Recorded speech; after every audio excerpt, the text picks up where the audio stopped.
Les cris ont commencé avant minuit. Pas des cris de douleur, quelque chose de pire. Un son comme un hurlement animal à l'esprit brisé, aigu et perçant. Le genre de cri qui pousse les gardes à coller leur dos contre les murs parce qu'ils ne veulent plus l'entendre, mais ne peuvent y échapper dans les corridors de pierre du palais. Il résonnait à travers les quartiers des femmes du palais de Golestan en 1847, et chaque princesse, chaque concubine, chaque servante dans ces murs savait exactement ce que cela signifiait. Une autre était en train de mourir à l'intérieur d'elle-même. Le nom de la jeune fille était Kadjar, princesse Zara, 16 ans, fille d'Acha, petite fille de dynastie qui avait été régnée sur la Perse pendant des siècles. À l'aube, elle serait l'épouse d'un homme qui avait payé pour elle 3 provinces. À minuit, elle avait déjà perdu quelque chose qui ne pouvait jamais être racheté. La capacité de son esprit à faire confiance à la sécurité, à sentir son propre corps comme quelque chose de distinct de la violation, à dormir sans se réveiller en sursaut à 3 heures du matin, sans souvenir de cauchemar, mais avec la certitude qu'un événement irréversible s'était produit. Les femmes qu'il avait à préparer pour cette nuit étaient assises dans la chambre attenante, buvant du thé sans se regarder. Elle s'y pense, elle avait été déjà fait auparavant. Elle sait qu'elle le referait. Ce qu'elles avaient orchestré au cours des 6 derniers mois n'était pas une préparation à l'amour. Ce n'était pas un entraînement aux bonnes manières. C'était une destruction psychologique systématique, déguisée en tradition, et le secret le mieux gardé de l'Empire.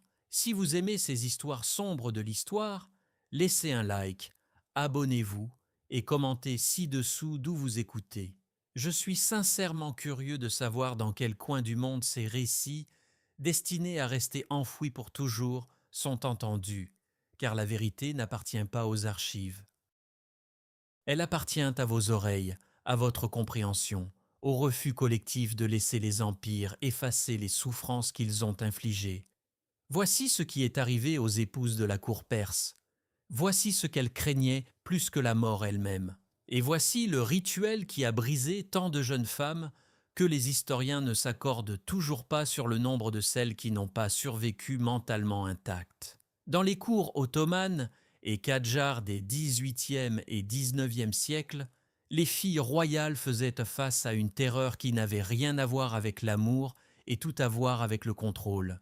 Le processus de préparation, gardé méticuleusement secret, consigné dans des documents codés dispersés dans les archives des palais, avait un seul objectif, effacer la fille et la remplacer par un instrument de soumission.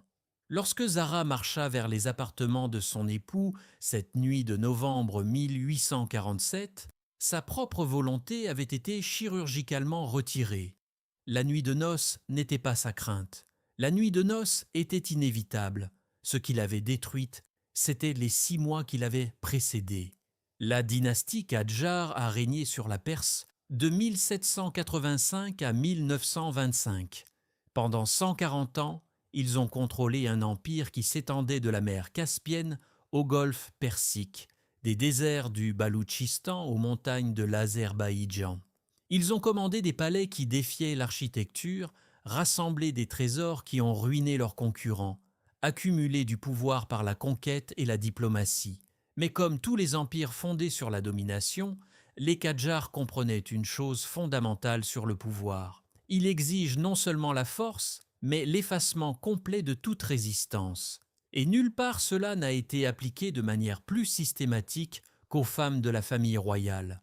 Une fille du Shah n'était pas née dans le privilège tel que les Occidentaux le comprennent. Elle était née dans une transaction. Son corps était une monnaie politique. Son mariage était une politique d'État. Sa volonté était sans importance dès le moment de sa conception. Dès l'instant où un roi décidait de s'allier à un général militaire pour sécuriser une alliance avec une province voisine ou récompenser un ministre loyal, il donnait sa fille pour sceller l'accord. La fille elle-même n'avait aucune voix dans cet arrangement. Elle apprenait cette vérité très tôt. Elle l'apprenait en voyant ses sœurs, ses cousines, ses tantes disparaître dans les palais d'hommes inconnus. Elle l'apprenait par l'absolue certitude dans la voix de chaque adulte quand on lui disait « c'est ton devoir ». Mais savoir et être préparé étaient deux choses différentes. Une fille pouvait connaître son destin et être quand même brisée quand cela commençait. La décision concernant Zara fut prise un après-midi de printemps 1847. Elle avait 14 ans. La décision avait été prise dans une salle du conseil où elle n'avait jamais été autorisée à entrer, discutée entre des hommes qu'elle connaissait à peine, finalisée avec la rapidité d'une exécution. Son futur époux était Mira Hassan Khan, un commandant militaire issu d'une famille possédant de vastes terres dans le nord. Il avait 43 ans. Il avait été marié 2 fois auparavant. Ses 2 précédentes épouses étaient mortes, l'une des complications d'un accouchement, l'autre de ce que les archives du palais décrivaient vaguement comme mélancolie. Zara était sa 3e épouse, choisie parce que son sang était suffisamment royal pour garantir que les fils qu'elle porterait auraient la légitimité nécessaire pour qu'il accède à un rang plus élevé. Personne ne lui expliqua cela directement. Elle l'entendit par les servantes, par des bribes de conversation entre les femmes plus âgées, par le changement soudain dans la manière dont on la traitait, une fois ses fiançailles annoncées. La distance polie s'accentua. Les règles devinrent plus rigides. Là où elle avait joui d'une certaine liberté dans le palais, se déplacer entre les chambres, passer du temps dans les jardins, étudier des manuscrits dans la bibliothèque, il y eut soudain des restrictions. Une eunuque plus âgée la suivait partout. Elle n'avait plus le droit de parler librement aux serviteurs masculins. Ses vêtements changèrent, son emploi du temps changea. Toute son existence sembla se réduire à un seul point, la préparation pour la nuit de noces. C'est là que la véritable destruction commença. Les femmes chargées de sa préparation étaient anciennes à ses yeux, bien que certaines n'aient guère plus de 40 ans. Elles portaient des titres: la surveillante des épouses, la maîtresse du rituel, la gardienne de la bienséance. Mais leurs fonctions étaient plus précises que ne le suggéraient ces titres. Elles étaient des architectes de l'effacement. Elles connaissaient, avec la précision d'ingénieurs, quelle pression psychologique briserait exactement la capacité d'une jeune femme à penser de manière autonome. Et elles appliquaient ces pressions de façon systématique, méthodique, avec le calme efficacité de quelqu'un qui a perfectionné une tâche par la répétition. Le premier changement concerna sa voix. Au cours des 6 mois, le vocabulaire de Zara fut délibérément réduit. Elle n'était autorisée à parler qu'en réponse à des questions directes. Dans ses réponses, elle était limitée à des phrases formelles d'accord, d'excuses, de gratitude et de demande. Oui, comme vous le souhaitez. Pardonnez mon insuffisance. Merci pour votre bonté. Avec votre permission, puis-je? Tout ce qui dépassait cela était sanctionné immédiatement. Pas par la violence physique, bien que celle-ci vienne plus tard. D'abord venait l'isolement. Parler hors de propos signifiait passer le reste de la journée seul dans sa chambre. Cela signifiait être exclu des repas. Cela signifiait que les autres jeunes femmes en préparation, il y en avait toujours d'autres, toujours des filles à différents stades du processus de brisement, recevaient l'ordre de la traiter avec un mépris visible. La logique était d'une simplicité dévastatrice et d'une efficacité dévastatrice. Le langage est l'outil principal dont les humains se servent pour maintenir un sentiment de continuité et d'identité. Quand on peut exprimer ses pensées, on renforce son sentiment de soi. On maintient une cohérence interne. On se souvient de qui on est. En restreignant le langage de Zara à 43 phrases permises, le système ne contrôlait pas seulement sa communication. Il démantelait sa capacité à formuler des pensées complexes. Elle ne pouvait pas articuler sa peur, alors la peur se solidifiait à l'intérieur d'elle. Elle ne pouvait pas exprimer sa confusion, alors la confusion devenait son état de base. Elle ne pouvait pas se défendre verbalement, alors la vulnérabilité verbale devenait ancrée comme normale. Les autres jeunes femmes qui étaient entraînées en même temps qu'elle, il y en eut 7 à différents moments durant les 6 mois de Zara, devinrent une partie cruciale du système. Paradoxalement, leur présence rendait tout pire. Elles étaient sa seule source potentielle de réconfort, d'expérience partagée, de quelqu'un qui pourrait comprendre ce qu'elle endurait, et pourtant elles avaient été soigneusement positionnées contre elle. Quand l'une des filles transgressait les règles de parole, elle n'était pas seulement punie, elle était blâmée par les autres qui avaient été informés que la non-conformité d'une seule fille menaçait toute leur préparation. Cela créait une dynamique perverse où les jeunes femmes étaient forcées de se surveiller mutuellement, de se voir non pas comme des alliés, mais comme des menaces. Zara vit une fille nommée Saria essayer de réconforter une autre qui faisait clairement une crise de panique. Toutes deux furent immédiatement isolées. Saria fut accusée de saper le conditionnement nécessaire de l'autre. L'autre fut accusée de faiblesse pour avoir accepté la sympathie de Saria. Le lendemain, elles pouvaient à peine se regarder. Zara apprit la leçon à la perfection. La connexion était dangereuse. Les autres ne pouvaient point pas être dignes de confiance. La seule réponse sûre était la conformité et la distance. La psychologie était parfaite. Dans un palais où elle n'avait plus de famille proche, où chaque adulte avait reçu l'ordre de maintenir une distance formelle, où ses seules compagnes étaient d'autres filles terrifiées, l'exclusion sociale devint une forme d'annihilation psychologique. En quelques semaines, elle cessa de parler volontairement. Elle répondait quand on le lui demandait, sinon silence. Son esprit remplissait le silence de récits de plus en plus sombres. Elle commença à interpréter chaque regard des femmes plus âgées comme un jugement. Elle entendait des instructions et des commentaires anodins comme des accusations. Elle devint hypervigilante, scrutant chaque interaction à la recherche de preuves qu'elle échouait à un test invisible. Puis ils s'en prirent à son corps. L'entraînement au mouvement était différent de tout ce qu'elle avait connu. Ses précepteurs d'avant les fiançailles lui avaient appris à se déplacer avec grâce, à entrer dans une pièce avec élégance, à porter son corps avec la dignité appropriée à son rang. Ceci était autre chose. C'était la destruction systématique de sa capacité à se mouvoir avec confiance ou autonomie. C'était la programmation délibérée de son être physique pour exprimer une soumission permanente. Elle devait passer 3 heures chaque matin à pratiquer ce que les femmes plus âgées appelaient les 8 mouvements de soumission. Ce n'étaient pas de simples gestes. Chacun était chorégraphié avec une précision obsessionnelle, chacun conçu pour exprimer un type précis de subordination. La révérence de salutation, où les yeux doivent baisser avant que le torse ne se plie. La révérence de service, où l'on s'abaisse d'une position de pouvoir à une position de réception.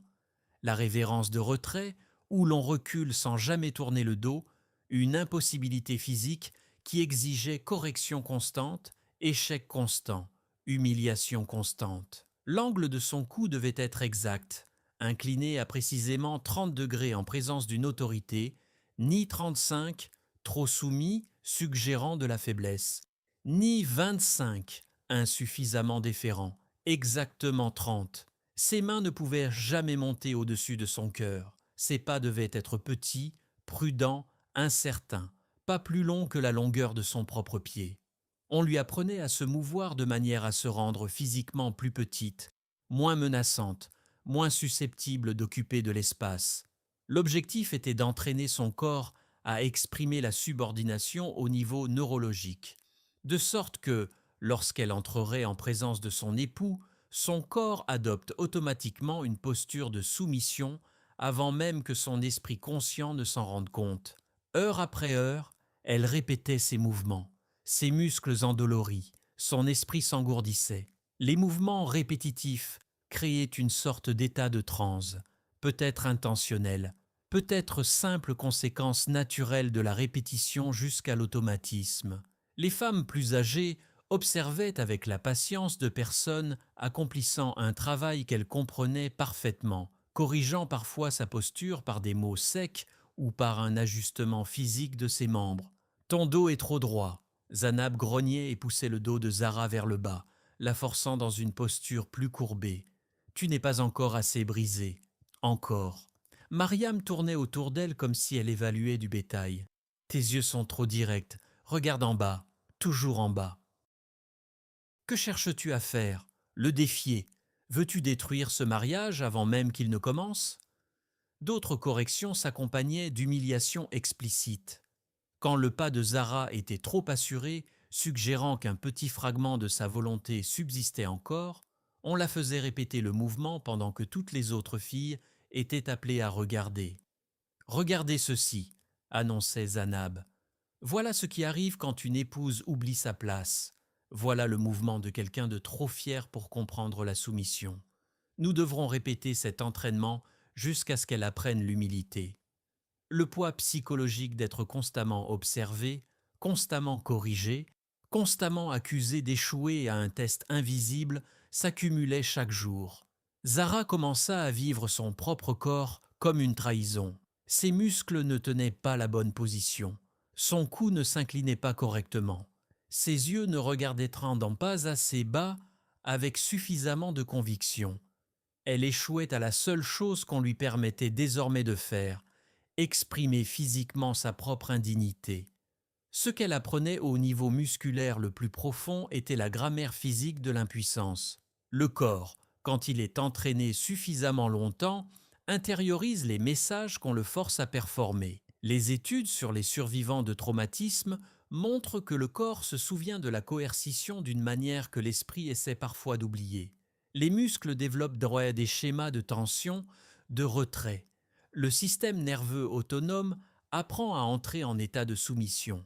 En l'entraînant ainsi, le système ne lui apprenait pas seulement comment se comporter, il la réécrivait littéralement au niveau neurologique.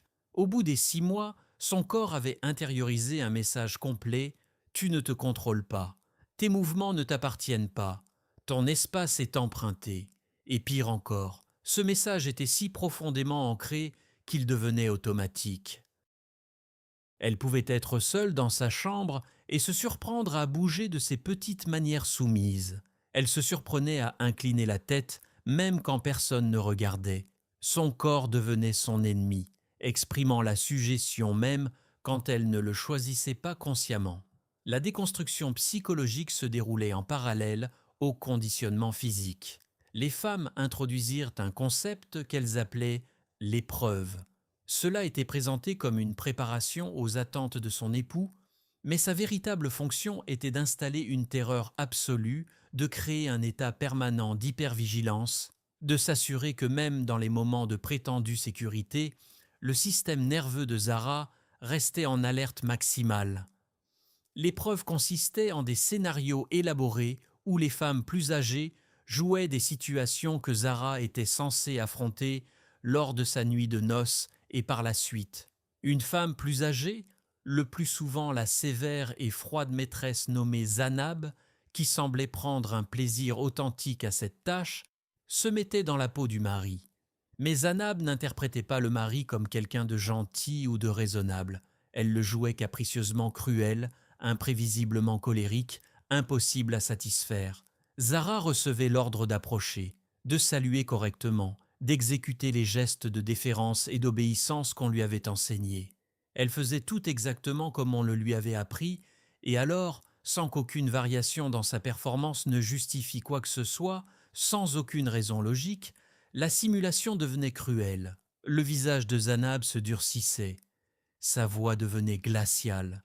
« Tu l'as fait mal », grognait Zanab. « J'ai vu des paysannes avec plus de grâce. Ton futur époux sera tellement mécontent qu'il risque de te répudier. Que feras-tu alors? Retourner chez ta famille dans la honte? C'est le genre de chose qui finit par… » Et elle marquait une pause, laissant l'imagination de Zara compléter la menace. Ou bien, tu es trop lente, trop stupide, trop maladroite. À quoi sert une épouse qui ne parvient même pas à se positionner correctement? Pourquoi Hassan Khan te voudrait-il alors qu'il pourrait avoir n'importe quelle femme de Perse? Parfois la cruauté était plus élaborée. Zanab exécutait délibérément mal le geste que Zara était censée saluer, puis blâmait Zara pour ne pas avoir réagi à l'erreur de la manière exacte requise. Tu aurais dû savoir que je faisais cela mal. Une bonne épouse aurait deviné mes besoins et corrigé mes erreurs. Tu es restée plantée là comme une idiote pendant que je m'humiliais moi-même. La variante la plus terrible, celle qui brisa réellement quelque chose en Zara, était le traitement du silence. Zanab faisait soudain comme si Zara n'existait plus. Elle se détournait, ne parlait qu'aux autres femmes de l'inadéquation de Zara, la traitait comme si sa présence était devenue physiquement offensante. « Je peux à peine la regarder désormais », disait Zanab, comme si Zara n'était pas dans la pièce. La façon dont elle s'est déplacée tout à l'heure, si maladroite. Hassan Khan sera tellement déçu. Pauvre homme, sa fiancée sera un tel fardeau. Et les autres femmes acquiesçaient en silence, leur mutisme signifiant qu'elles aussi avaient tordu tout intérêt pour Zara en tant qu'être humain. Ces moments d'effacement social total, d'être en présence d'autres personnes et de les voir collectivement décider que vous n'existez plus, provoquent quelque chose qui s'approche de la mort psychologique. Les humains sont des êtres sociaux. La connexion sociale est aussi fondamentale que la nourriture ou l'eau. L'effacement social est une forme de torture qui ne laisse aucune trace. Chaque scénario d'épreuve était conçu pour déclencher une réponse psychologique précise, et le système veillait à ce que chaque réponse possible de Zara soit mauvaise. Si elle essayait plus fort, elle essayait trop fort et révélait son désespoir. Si elle restait calme, elle était froide et pas suffisamment investie dans le succès de son mariage. Si elle s'excusait pour ses échecs, elle s'apitoyait sur son sort. Si elle acceptait les critiques sans se plaindre, elle les acceptait trop facilement et ne faisait pas vraiment d'efforts. Il n'existait aucune combinaison d'actions qui pouvait aboutir à une approbation. Le système lui-même était conçu pour être impossible à réussir. Cela créait un piège psychologique bien connu dans la littérature sur le traumatisme, l'impuissance apprise. Quand une personne est placée dans une situation où aucune réponse ne mène à un résultat positif, où tout ce qu'elle tente échoue, où la punition est aléatoire et déconnectée de ses actions, son cerveau finit par apprendre que l'effort est inutile. Elle cesse d'essayer, elle cesse de lutter. Elle intériorise la croyance qu'elle ne peut pas contrôler son environnement ni ses résultats. C'est ce qu'on appelle l'impuissance apprise, et c'est l'une des façons les plus fiables de briser la volonté d'une personne. Les épreuves survenaient de manière aléatoire, à des moments imprévisibles, ce qui intensifiait considérablement l'impact psychologique. Zara pouvait être prise à part pendant un repas, interrompue pendant son bref temps d'étude, confrontée dans les couloirs. L'incertitude elle-même devenait une arme. Son système nerveux apprenait à ne jamais se détendre. Elle ne pouvait jamais savoir quand elle était en sécurité, car le système veillait à ce que nulle part ne le soit. La punition était suffisamment aléatoire pour que, peu importe qu'elle performe correctement ou non, le résultat restait toujours imprévisible, toujours potentiellement dévastateur. Elle apprit à exister dans un état de terreur de bas niveau, un état de vigilance permanente où son rythme cardiaque était toujours légèrement élevé, où ses muscles restaient toujours légèrement tendus, où une partie de son esprit scannait toujours à la recherche de la prochaine menace.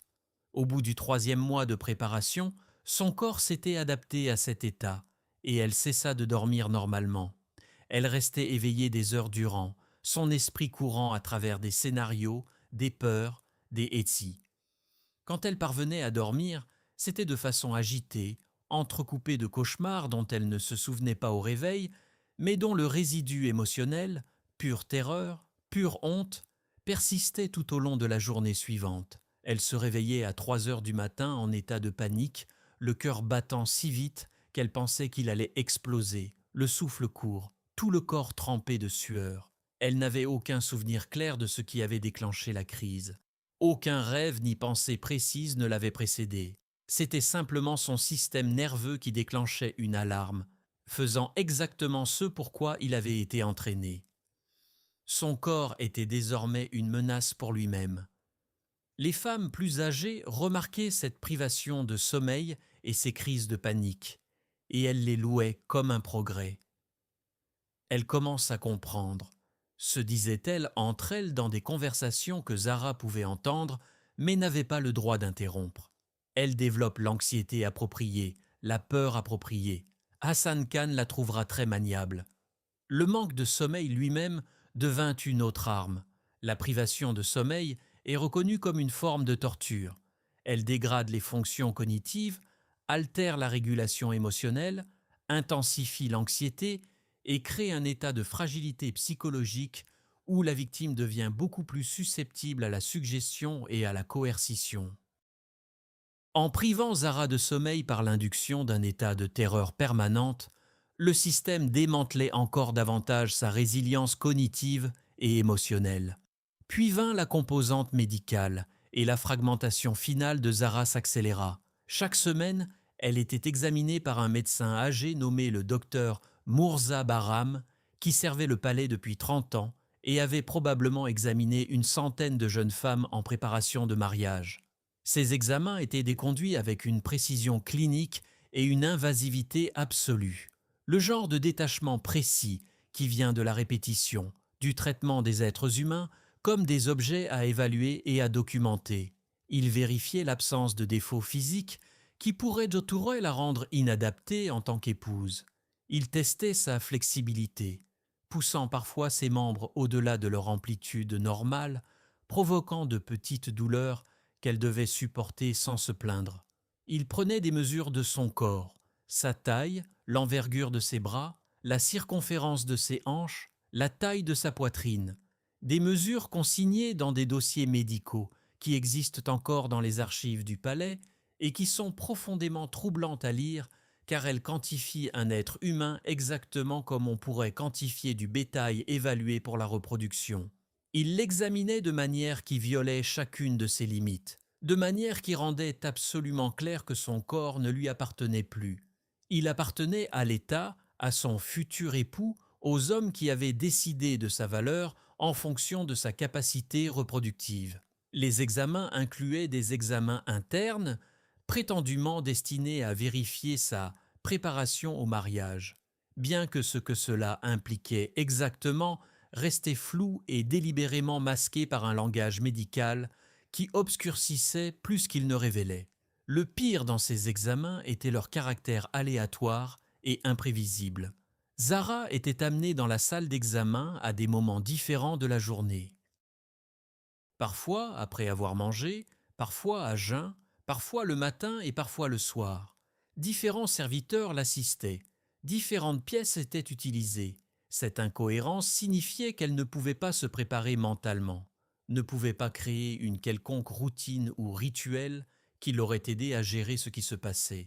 Chaque examen donnait l'impression d'une violation fraîche. Les examens étaient-ils présentés comme une nécessité médicale, une évaluation objective pure, mais leur fonction psychologique était identique à l'entraînement physique et aux épreuves. Il lui enseignait que son corps pouvait être accédé sans son consentement, que son inconfort était sans importance, que son autonomie physique était une illusion qu'elle devait abandonner.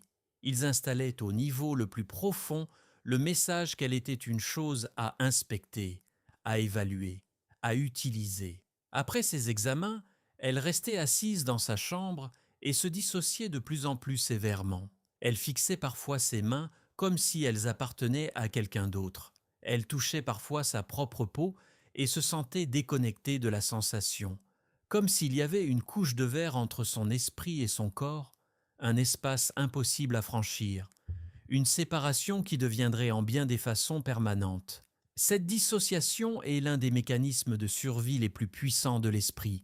Quand l'expérience devient insupportable, la conscience se retire, elle observe à distance, elle se sépare du corps qui est violé. C'est un mécanisme ingénieux qui permet aux gens de survivre à des choses qui devraient en les briser. Mais il vient avec un coût permanent. La personne qui émerge de l'état dissociatif n'est jamais tout à fait la même. Elle a survécu, oui, mais elle l'a fait en fragmentant sa propre conscience. Remettre les fragments ensemble par la suite est souvent impossible. La préparation incluait également un enseignement approfondi sur la réponse appropriée aux relations maritales. Cela était traité dans un langage codé, des instructions délibérément obscures délivrées par une femme plus âgée nommée Saria, qui avait été l'épouse d'un gouverneur provincial et était désormais retenue comme une sorte de tutrice en matière de conformité. Les instructions étaient vagues, ce qui était peut-être intentionnel. Cette vague créait un espace pour que Zara remplisse les pires interprétations possibles. Saria parlait en termes abstraits des besoins d'un époux et de l'obligation d'une épouse, et de l'importance de ne jamais refuser. Elle décrivait des scénarios dans un détail clinique. Comment se positionner, comment rester immobile, comment ne faire aucun bruit.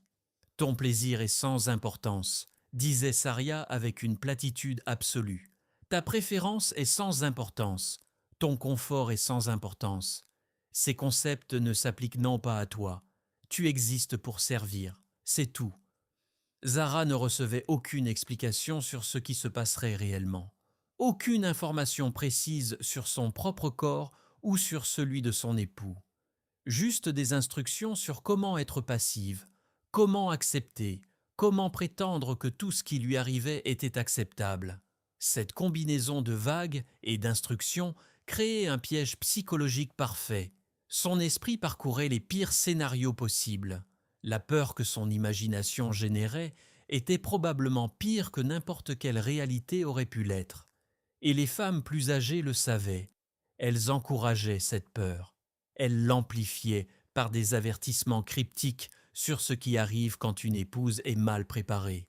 Au 5e mois, Zara avait commencé à éprouver ce que la psychologie moderne reconnaîtrait comme de la dépersonnalisation. Elle se surprenait parfois à observer ses propres actions depuis l'extérieur de son corps, à se regarder traverser sa journée comme si elle était un personnage dans une histoire plutôt qu'une personne vivante. Elle entendait sa propre voix, ses phrases formelles soigneusement restreintes, comme si quelqu'un d'autre parlait. La rupture survint durant la dernière semaine avant son mariage. On la conduisit dans une chambre privée et on lui montra une série d'objets qu'elle n'avait jamais vus auparavant. Des instruments sexuels, des objets dont elle ne comprenait pas l'usage, mais qui existaient clairement pour des fins qu'on l'encourageait à craindre. La femme plus âgée qui lui présentait ces objets, c'était encore Zanab, cette froide maîtresse de la dévastation psychologique, les décrivait sans inflexion émotionnelle, juste des faits délivrés d'une voix comme un catalogue. Ton époux pourrait souhaiter utiliser ceci. Tu n'objecteras pas, tu ne résisteras pas, tu ne ressentiras pas de douleur parce que tu auras appris à ne plus rien ressentir. Zara sentit quelque chose se briser en elle durant cette conversation. Pas de façon métaphorique. Il y eut une sensation réelle de fracture interne, un moment où elle sentit la capacité de son esprit à se protéger simplement s'éteindre. Elle commença à faire des crises de panique. Elle survenait sans avertissement. Son cœur accélérait à une vitesse qui lui faisait penser qu'elle allait mourir. Sa respiration devenait saccadée. Sa vision se brouillait. Le médecin fut appelé. Il lui administra un sédatif, une préparation opiacée, qui serait administrée régulièrement à partir de ce moment. Les sédatifs la rendaient engourdie, moins capable de ressentir la terreur, mais aussi moins capable de ressentir quoi que ce soit.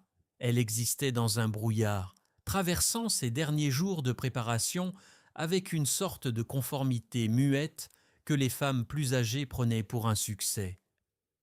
Le jour de son mariage arriva un matin de novembre, quand le ciel était gris et que le vent portait la promesse de l'hiver. Elle fut habillée par les servantes. Elle se déplaçait avec efficacité, sans lui parler, traitant son corps comme un objet à envelopper et à préparer. La robe de mariée était extraordinairement belle, soie blanche brodée de fils d'or si lourds qu'elle pouvait à peine se tenir debout. Ses cheveux furent arrangés en une coiffure élaborée qui prit 4 heures.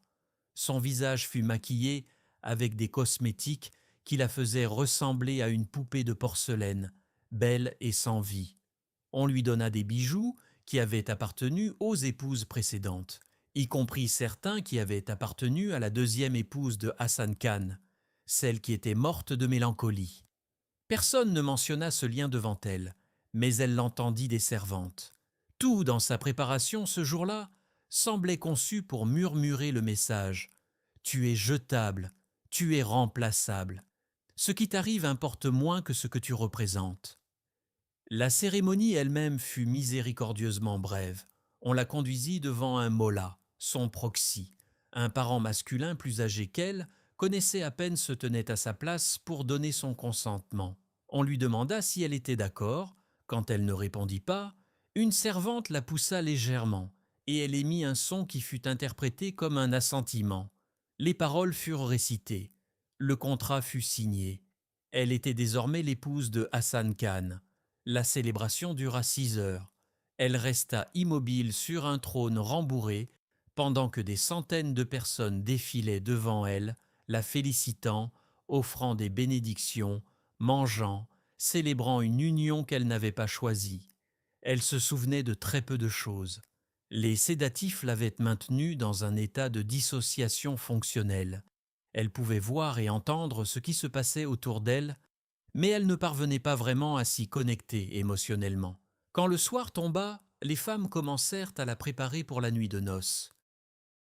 Elle fut baignée par les servantes dans de l'eau parfumée à la rose et aux essences. Elle fut vêtue d'une fine robe de soie qui la laissait à peine couverte. Ses cheveux furent à laisser libres dans son dos, signe de son statut de vierge. On lui administra un autre sédatif, plus fort que le précédent. Puis elle fut conduite à la chambre nuptiale par la surveillante des épouses, une vieille femme nommée Mariam, dont le visage ressemblait à une pomme séchée et dont les yeux ne contenaient jamais aucune émotion.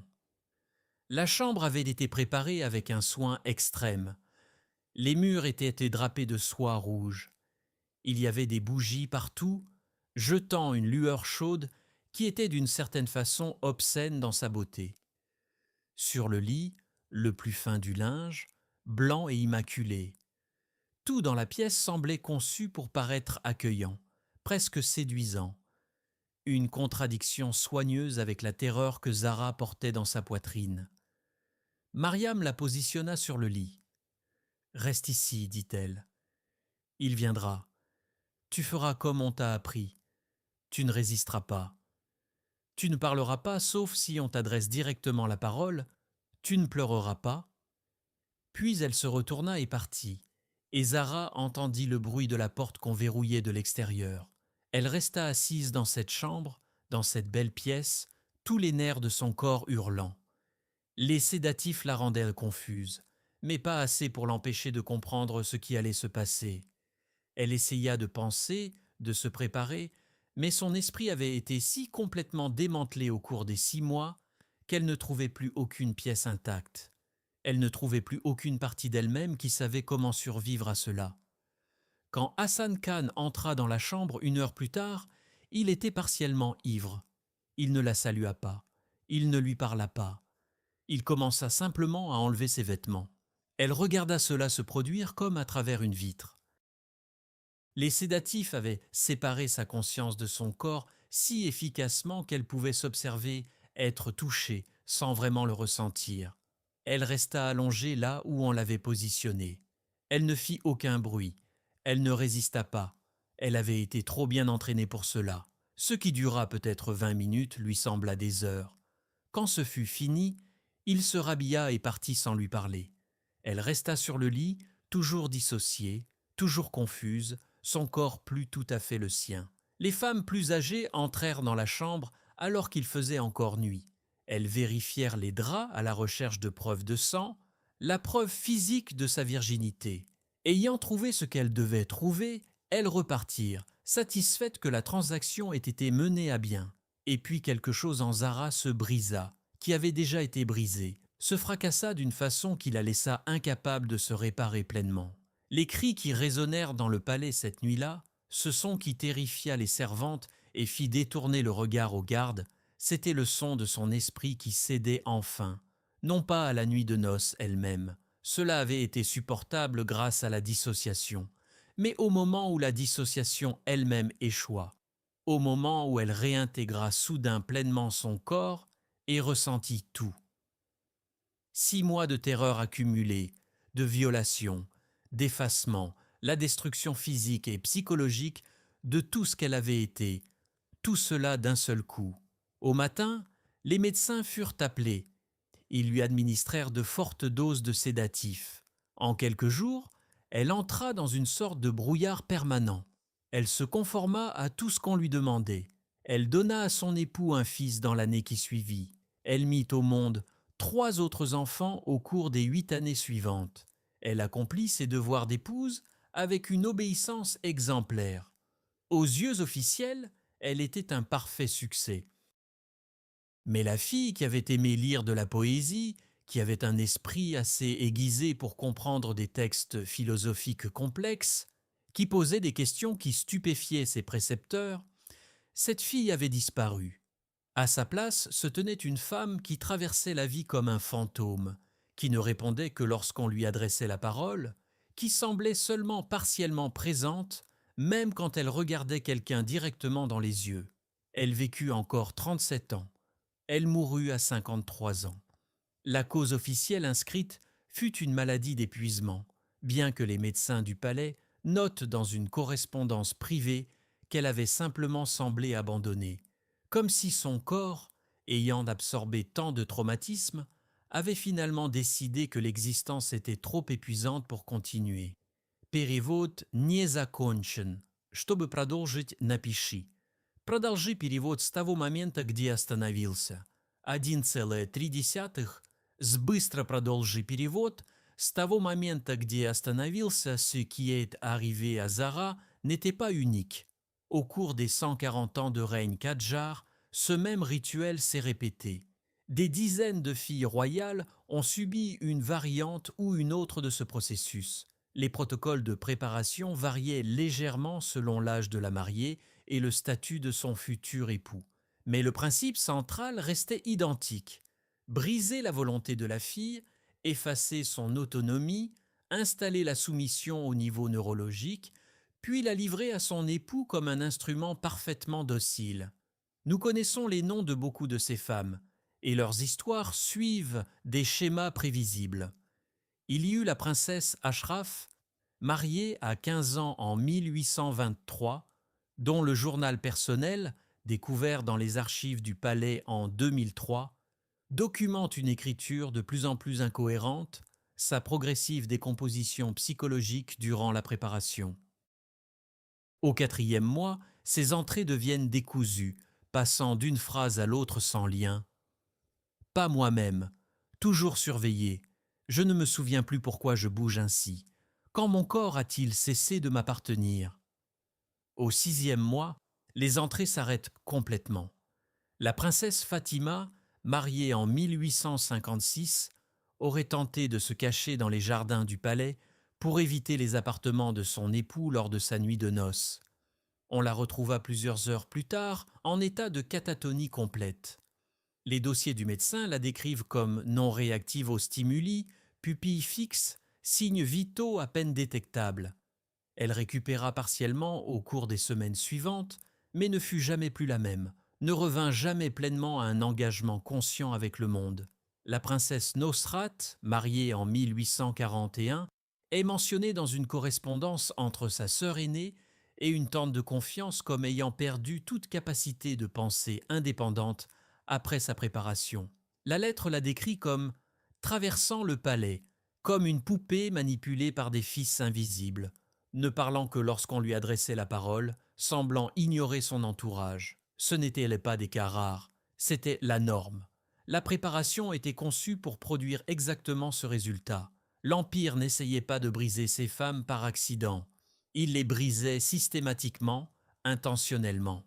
Et la constance avec laquelle cela fonctionnait suggère que les opérateurs du système comprenaient précisément ce qu'ils faisaient, à un niveau neurologique et psychologique. Les archives historiques de cette période sont lacunaires sur certains points, mais étrangement détaillées sur d'autres. Les Kadjars, contrairement aux Ottomans, ont laissé moins de documents officiels sur leurs pratiques palatiales. Mais ce qui subsiste dans des lettres éparses, dans les journaux codés des médecins, dans les témoignages fragmentaires consignés par des membres féminins de la famille, dans les lettres de sœur à sœur décrivant ce qu'elles avaient vu, dans les récits ultérieurs de vieilles femmes dictant leurs expériences à des chercheurs, racontent une histoire profondément cohérente. Les fiancés craignaient la préparation plus que la nuit de noces elle-même. La destruction psychologique était intentionnelle. L'Empire comprenait que la peur d'une jeune femme pouvait être une arme, que l'anticipation de la violation était souvent plus destructrice que la violation elle-même. Les médecins du palais qui consignaient leurs observations semblaient comprendre, à un certain niveau, ce qui se passait, même s'ils utilisaient un langage clinique pour le masquer. Le journal d'un médecin, daté de 1834, décrit une fiancée 4 semaines après le début de la préparation, en termes qui, traduits du persan médical formel, reviennent à: la patiente présente des signes de décomposition psychologique systématique, dissociation, anxiété persistante, privation de sommeil, diminution de l'autorégulation autonome, appropriée à sa finalité prévue. Cette expression, appropriée à sa finalité prévue, révèle quelque chose d'essentiel. Les médecins n'essayaient pas de guérir ces femmes. Ils surveillaient l'efficacité de leur destruction psychologique. Ils mesuraient le succès en fonction du degré de brisement atteint. Certaines princesses tentèrent de résister. Il existe des récits éparpillés de filles qui refusèrent de coopérer avec leur préparation, qui parlèrent quand on ne le leur permettait pas, qui essayèrent de préserver un fragment de leur autonomie face à un système conçu pour l'effacer entièrement. Leur résistance est peut-être la partie la plus déchirante de cette histoire, car elle documente non pas le succès du système, mais la force psychologique profonde qu'il fallait pour le combattre, et comment cette force fut finalement brisée par des moyens systématiques. Une princesse, dont le nom n'apparaît dans les documents survivants que sous la forme sus, aurait refusé d'exécuter les 8 mouvements de soumission, affirmant que cette dégradation physique était incompatible avec la dignité royale. Elle ne fut pas battue. À la place, elle fut complètement isolée. Tous ses repas lui étaient apportés dans sa chambre scellée. Toutes les autres personnes reçurent l'ordre de l'ignorer totalement. Les serviteurs ne la regardèrent pas, ne lui parlaient pas, ne reconnaissaient pas son existence de quelque manière que ce soit. Elle existait dans un état de mort sociale complète tout en étant physiquement vivante. Au bout de 3 semaines de ce traitement, elle exécuta les mouvements à la perfection. Quand on lui demanda pourquoi elle coopérait soudain, elle répondit « Parce que je n'existe plus. Je ne peux refuser ce qu'un fantôme ne peut faire. » Une autre fille, la princesse Mariam, tenta de se lier d'amitié avec une servante qui lui avait montré de la gentillesse. Toutes deux furent immédiatement séparées. On dit à Mariam que la servante était morte. Que ce fût vrai ou une manipulation psychologique calculée reste incertain dans les archives, mais l'effet fut clair. Mariam apprit que tenter de créer un lien entraînait la destruction de ce lien. Elle ne tenta plus jamais d'en former. Une troisième princesse, dont la préparation eut lieu en 1867, aurait tenté de cacher des livres dans sa chambre. Elle avait été intellectuelle avant ses fiançailles, aimait la littérature et la philosophie et essayait de préserver cette partie d'elle-même. Les livres furent découverts et brûlés devant elle. On lui dit que ses intérêts intellectuels étaient la source de sa désobéissance, de son refus d'accepter sa place. La lecture fut présentée comme une sorte de maladie mentale que la préparation était censée guérir. Après cela, elle ne lut plus jamais. Une princesse fut gardée dans une chambre verrouillée pendant 17 ans après sa nuit de noces, après qu'elle fut devenue, selon les archives du palais, ingérable à la suite de ce qui semble avoir été une rupture psychotique complète. Nous ne savons pas ce qui lui est arrivé ensuite. Elle disparut des documents, ce qui, d'une certaine façon, fut peut-être une miséricorde. Cela signifiait qu'elle n'avait plus à jouer le rôle d'épouse docile. Mais cela signifiait aussi qu'elle était perdue pour l'histoire. Sa souffrance complètement effacée. L'Empire justifiait ce système par plusieurs couches de narratifs, chacune conçue pour masquer ce qui se passait réellement. C'était présenté comme nécessaire à la stabilité sociale. Les épouses royales devaient être absolument obéissantes, sinon elles risquaient de déstabiliser les structures politiques que leur mariage était censé consolider. C'était encadré comme protecteur. C'était la seule façon d'assurer qu'une fille ne serait pas détruite par le choc de la vie de femme, par la perte soudaine de la protection qu'offrait la maison familiale. C'était décrit comme traditionnel, comme la simple continuation de ce qui avait toujours été fait, comme si le précédent historique justifiait en soi la destruction systématique de l'esprit de jeune femme. Aucune de ces justifications ne résiste à l'examen. Ce n'étaient et ne sont que des rationalisations offertes par des gens qui avaient commis ou s'apprêtaient à commettre un tort immense. C'était une des façons de détourner le regard, de prétendre que la torture psychologique délibérée était autre chose, quelque chose de plus acceptable, quelque chose qui pouvait être nommé avec un langage euphémistique et donc rendu invisible. Les femmes qui administraient ce système, les surveillantes des épouses, les maîtresses du rituel, les gardiennes de la bienséance, n'étaient pas des monstres au sens conventionnel. La plupart d'entre elles avaient elles-mêmes traversé la préparation des décennies plus tôt. Elles y avaient survécu en intériorisant sa logique, en se convainquant que ce qui leur était arrivé était normal, nécessaire, voire protecteur. En devenant les administratrices du traumatisme, plutôt que ses victimes, elles trouvaient un moyen de maintenir l'illusion qu'elles possédaient du pouvoir et de l'agency. La vérité, qu'elles n'auraient pas pu formuler mais qu'elles comprenaient à un certain niveau, était qu'elles reproduisaient les systèmes qui les avaient victimisées, transmettant le brisement à la génération suivante et perpétuant ainsi leur propre traumatisme originel. Comprendre la préparation des épouses Kadjar n'est pas un exercice de supériorité morale vis-à-vis du passé, ni une façon de se congratuler sur le chemin parcouru. C'est un exercice de reconnaissance des schémas qui restent actifs, toujours dangereux, toujours destructeurs aujourd'hui. La différence est que nous disposons maintenant d'un langage pour nommer ce qui se passe. Nous pouvons l'identifier, nous pouvons le nommer, nous pouvons désigner les systèmes qui utilisent ces techniques et dire « ceci est de la torture psychologique, ceci est du contrôle coercitif, ceci est inacceptable ». Et ce nommage est la première étape pour refuser que cela se reproduise, pour construire des systèmes et des communautés où ce genre de destruction est reconnu immédiatement et arrêté. La technique Kadjaré de destruction de l'autonomie, par des moyens purement psychologiques, est devenue le modèle d'un siècle d'abus.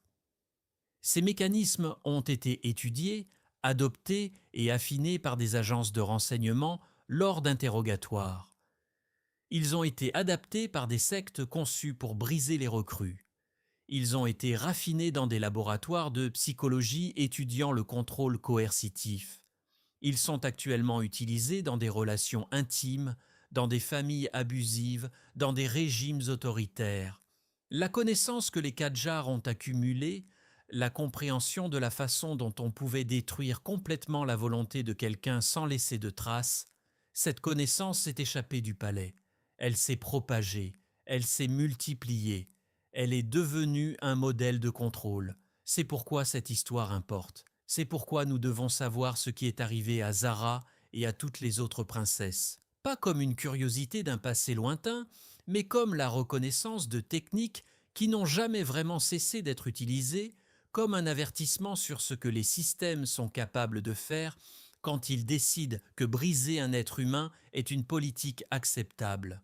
Zara est morte en 1884 à 53 ans, sa mort à peine mentionnée par le palais ou par les historiens ultérieurs.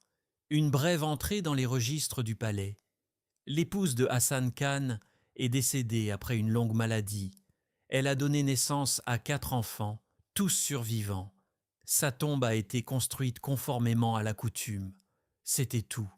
La brillante jeune femme qui aimait étudier et lire de la poésie, qui posait des questions profondes sur l'astronomie et l'histoire, qui remplissait des journaux d'observation, de croquis et d'idées, cette femme avait été remplacée par un fantôme qui traversa le monde dans une conformité dissociée pendant près de 4 décennies. Ses enfants furent des succès selon les critères impériaux. Son fils aîné devint un haut fonctionnaire du gouvernement. Ses filles épousèrent d'autres officiels et perpétuèrent cycle. Son époux prit finalement 2 autres épouses et eut d'autres enfants avec elles. Selon les critères de mesure du succès de l'Empire, le mariage avait été un triomphe. Il avait rempli parfaitement son objectif politique. Il avait produit des héritiers. Il avait lié Hassan Khan encore plus fermement au trône. Il avait accompli tout ce qu'il était censé accomplir.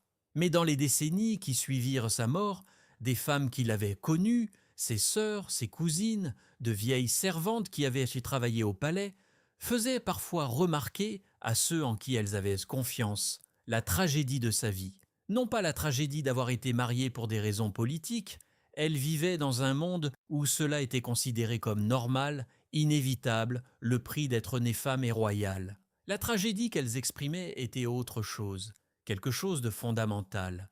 Quelque chose en Zara était mort bien avant que son corps ne cesse de fonctionner. Elle se souvenait de la fille qu'elle avait été avant la préparation.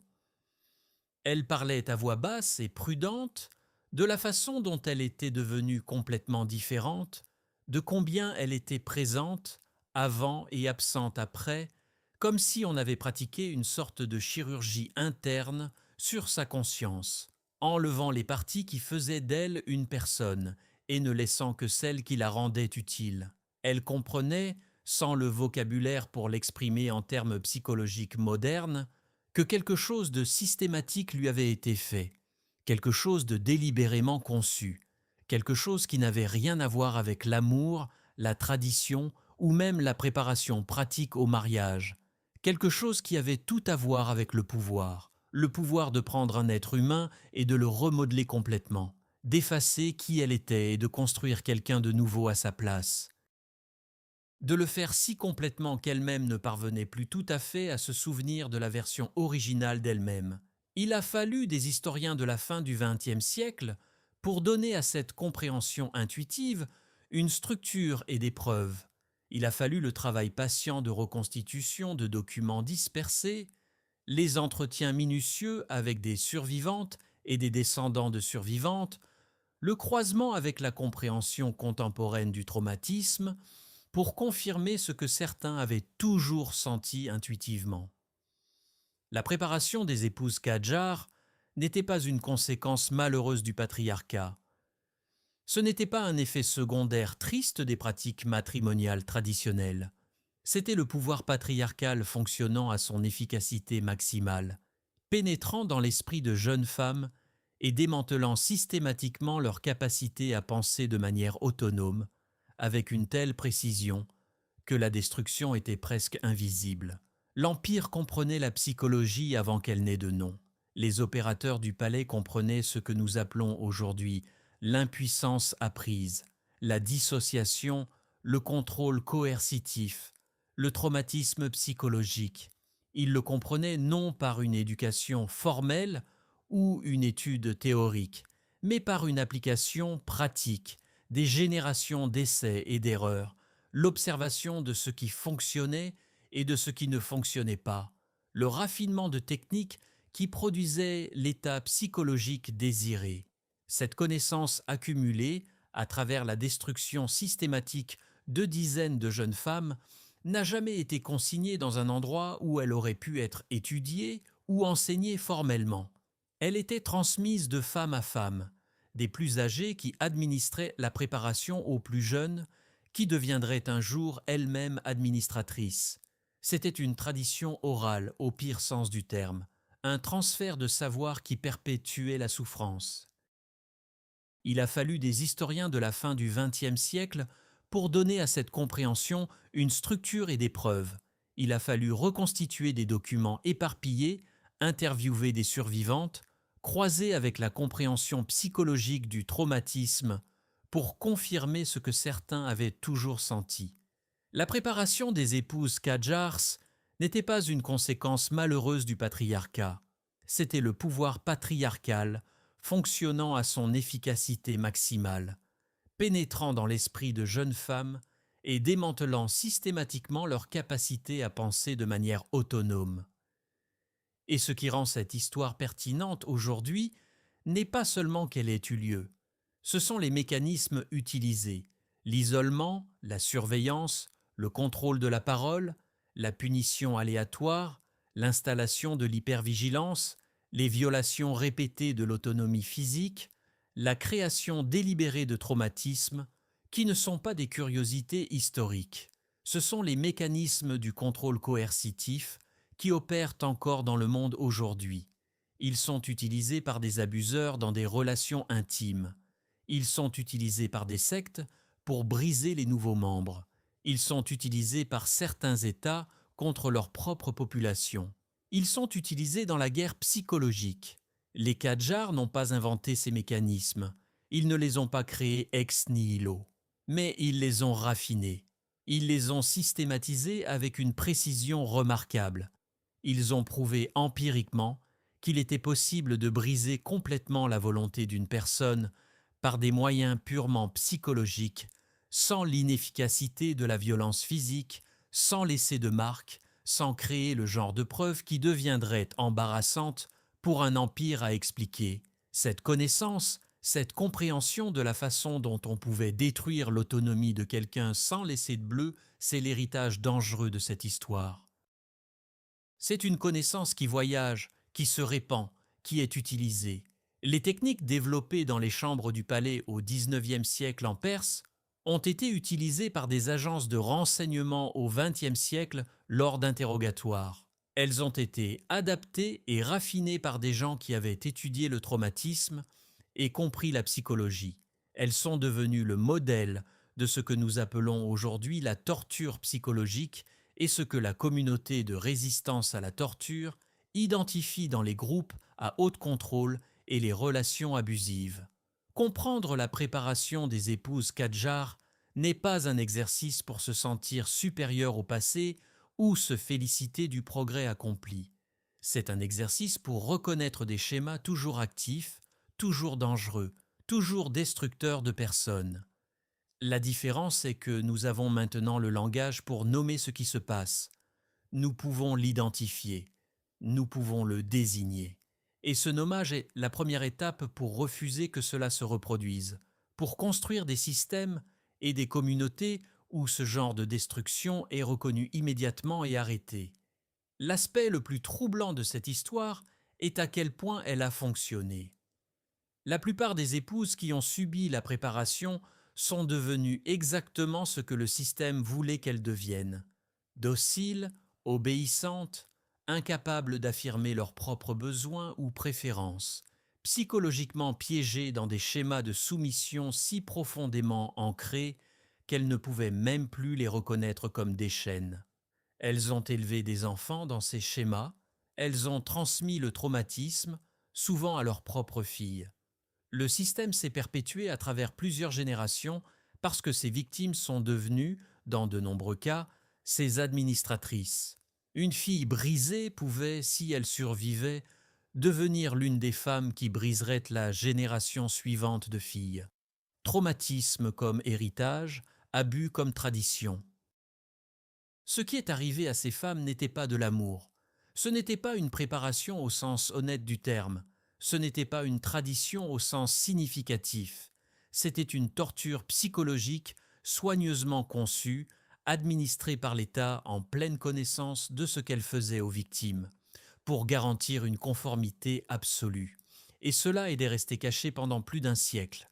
Non parce que les preuves n'existaient pas, mais parce que les femmes qui y avaient survécu étaient souvent psychologiquement incapables d'en parler, parce que l'Empire avait structuré le traumatisme de telle sorte que les victimes elles-mêmes avaient été entraînées à défendre le système qui les avait détruites. Si cette histoire vous a troublé, et elle devrait absolument le faire, alors abonnez-vous à cette chaîne, car les archives de l'histoire regorgent de ces récits. Des récits que les empires ont tenté d'enterrer sous des couches de langage bureaucratique et de silence officiel. Des récits que des femmes ont survécu et transmis malgré les systèmes conçus pour les effacer. Des récits qui comptent. Et dans les commentaires, dites-moi quelles autres histoires royales cachées vous voulez voir exposées. Quelle femme dont la souffrance a été délibérément enfouie par les récits officiels voulez-vous entendre? Quels récits les empires ont-ils tenté de garder enfermés? Parce que ces histoires ne doivent pas rester à accumuler la poussière dans des archives derrière des portes verrouillées. Elles appartiennent à la conscience collective. Elles appartiennent à des espaces comme celui-ci, où nous pouvons les reconnaître, les honorer, refuser de les laisser disparaître dans le silence que préfèrent les empires. D'où écoutez-vous? Je veux savoir que cette vérité traverse les océans et les frontières, que des gens partout apprennent ce que leurs empires ont tenté de cacher. C'est ce qui rend cette histoire importante. Pas qu'elle ait eu lieu il y a des siècles, mais que la connaître change notre compréhension du pouvoir, du traumatisme et de la destruction systématique de la volonté autonome. Cela change la façon dont nous reconnaissons ces schémas quand nous les voyons opérer aujourd'hui. L'histoire des épouses Kadjars est un rappel que l'histoire n'est pas terminée avec nous. Elle résonne à travers le temps. Elle nous enseigne ce que les systèmes sont capables de faire quand ils mettent toute leur force dans la destruction d'êtres humains. Et elle nous rappelle que la violence la plus efficace est souvent celle qui ne laisse aucune marque, celle qui se produit à l'intérieur de l'esprit de quelqu'un, celle qu'un empire peut cacher soigneusement pendant 100 ans jusqu'à ce que des chercheurs patients tirent enfin le rideau. Comprendre la préparation des épouses Kadjares n'est pas un exercice pour se sentir supérieur au passé. C'est un exercice pour reconnaître des schémas toujours actifs, toujours dangereux, toujours destructeurs aujourd'hui. La différence est que nous avons maintenant le langage pour nommer ce qui se passe. Nous pouvons l'identifier, nous pouvons le désigner. Nous pouvons pointer du doigt les systèmes qui utilisent ces techniques et dire « ceci est de la torture psychologique, ceci est du contrôle coercitif, ceci est inacceptable ». Et ce nommage est la première étape pour refuser que cela se reproduise, pour construire des systèmes et des communautés où ce genre de destruction est reconnu immédiatement et arrêté. La technique Kadjar, de destruction de l'autonomie par des moyens purement psychologiques, est devenue le modèle d'un siècle d'abus. Ces mécanismes ont été étudiés, adoptés et affinés par des agences de renseignement lors d'interrogatoires. Ils ont été adaptés par des sectes conçues pour briser les recrues. Ils ont été raffinés dans des laboratoires de psychologie étudiant le contrôle coercitif. Ils sont actuellement utilisés dans des relations intimes, dans des familles abusives, dans des régimes autoritaires. La connaissance que les Kadjars ont accumulée, la compréhension de la façon dont on pouvait détruire complètement la volonté de quelqu'un sans laisser de traces, cette connaissance s'est échappée du palais. Elle s'est propagée, elle s'est multipliée. Elle est devenue un modèle de contrôle qui continue d'être utilisé contre des personnes vulnérables chaque jour. C'est pourquoi cette histoire importe profondément. C'est pourquoi nous devons savoir ce qui est arrivé à Zara et à toutes les autres princesses. Pas comme un artefact d'un passé lointain, mais comme reconnaissance de techniques qui n'ont jamais vraiment cessé d'être utilisées. Comme avertissement sur ce que les systèmes sont capables de faire quand ils décident que briser un être humain est une politique acceptable, comme preuve que la destruction psychologique peut être perfectionnée, systématisée et transmise de génération en génération. Jusqu'à la prochaine fois, rappelez-vous ceci, l'histoire officielle est rarement l'histoire vraie.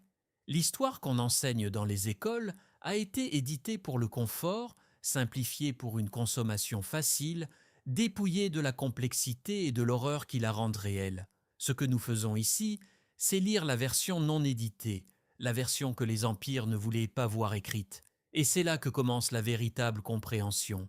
Pas dans les récits confortables, mais dans les vérités difficiles qui remettent en question tout ce que nous pensions savoir sur le pouvoir, la tradition et la résilience humaine.